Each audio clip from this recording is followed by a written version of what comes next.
The biggest spike was in the 18 to 24-year-old demographic. The Prime Minister was voted in by young Canadians. Why won't he admit that he's destroyed their futures, step aside, and let Conservatives fix everything he broke?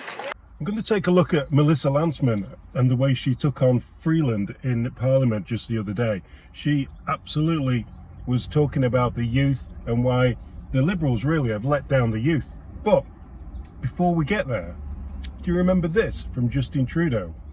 Because you need tomorrow to work out. We all do. It's why you're working so hard to get an education. It's why you study hard and worry about midterms. It's why you take on so much debt. So you can succeed. So Canada's economy can succeed. Young, educated Canadians refresh our workforce and bring new perspectives and new ideas. You enliven our cities and keep businesses growing and successful. Eventually you buy homes. Many of you will start families. And all of you will pass on your knowledge and skills to the next generation.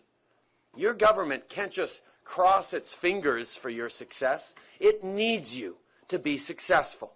Whoa, whoa, whoa, whoa, whoa, whoa. Let's just back up a minute here. Crossing your fingers and hoping everything's going to turn out all right. Who was it who said, I can't remember. Who was it who said the budget will balance itself? Oh, I remember. This economic climate, how committed to a balanced budget would you be right now? Would it worry you to go into deficit in this current climate to, as you say, put more people to work? The commitment needs to be a commitment to grow the economy, and the budget will balance itself. That was back in 2015, while he was fighting for the election against Harper. He blamed Harper for everything that was going on then, and he blames Harper now, doesn't he, for everything that's going on now. But at that time, youth vote, it absolutely went boom. It absolutely through the roof. The youth voted more than ever before. Exploded in the last election, and while voter turnout increased amongst all age groups, the biggest spike was in the 18 to 24-year-old demographic. What kind of jump are we talking about here? It was a massive jump really? Among young Canadians. It was the biggest elections Canada has seen since they started estimating youth turnout since 2004. If you look at it, 18 to 24, it went from 39% in 2011 to 57% in 2015. So that was up 18 points. So, yeah, there must have been something about him that the youth liked. I know they legalised the smoky stuff and stuff like that. They had that on the agenda, and I'm sure that was something to do with it. But I bet they didn't know what was in store for them 9 years later, when they've got absolutely no chance of buying a house and no chance of even probably getting ahead in life, eh? I bet he didn't know that. Anyway, let's listen to Melissa really having a go at Freeland.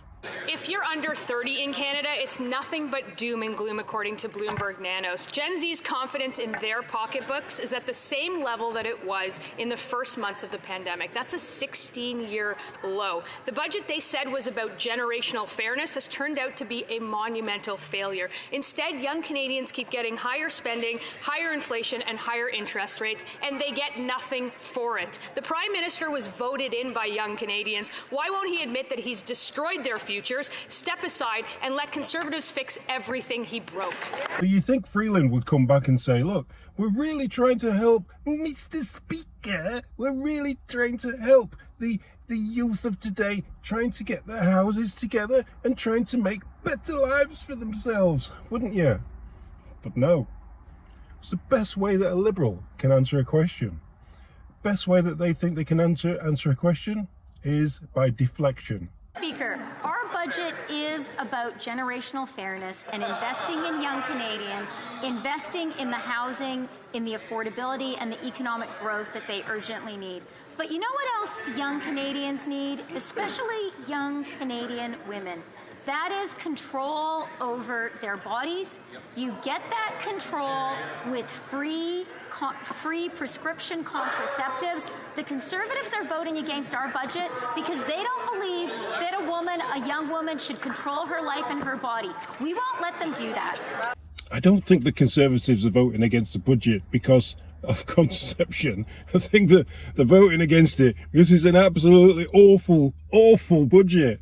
Anyway, before we move back to Melissa, here is, I know this is a parody account, but this sounds so truthful to what youth of today are actually thinking. If you speak to anybody who's like under 30 years old, this is probably what they're going to say.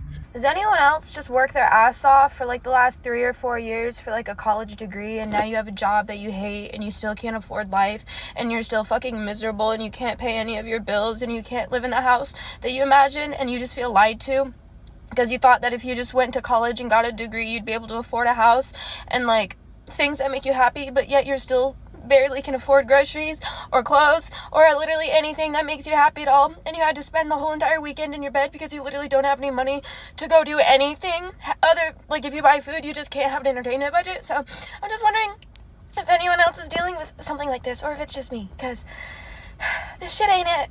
Anyway, Melissa goes on again and she gives it back again. She tries again. The honourable member from Thornhill. So cherry picking data, misinformation, It is disinformation and misinformation. and lecturing Canadians, telling them that they are wrong. That is a choice, Mr. Speaker. Millennials are telling this government that they can't pay their rent, that they can't pay for groceries, that they can't get to work. Even the bank governor confirmed that $61 billion in new spending is, quote, not helpful when it comes to bringing down inflation and interest rates. When will the Deputy Prime Minister stop her inflationary spending so that young people stand a chance in this country? See? And now is she going to answer the question? I notice, Mr. Speaker, that the Deputy Leader of the Conservative Party did not clarify her own position on a woman's right to choose. No, I'm not going to put you through everything that she said. She just went straight for deflection, deflection, deflection, deflection. And that's all they do.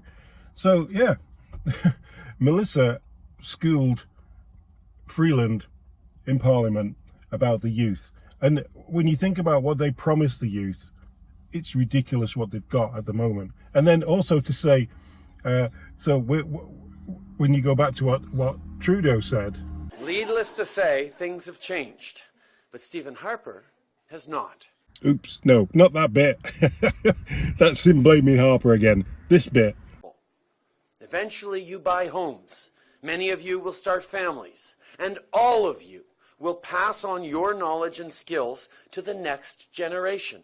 Yeah, when you make that extra bit of money, now, not only can you afford a house, but if you became the millionaire, you won the lottery, say, and you did buy another house, or you did invest your money, yeah, Trudeau wants more of that now with capital gains tax.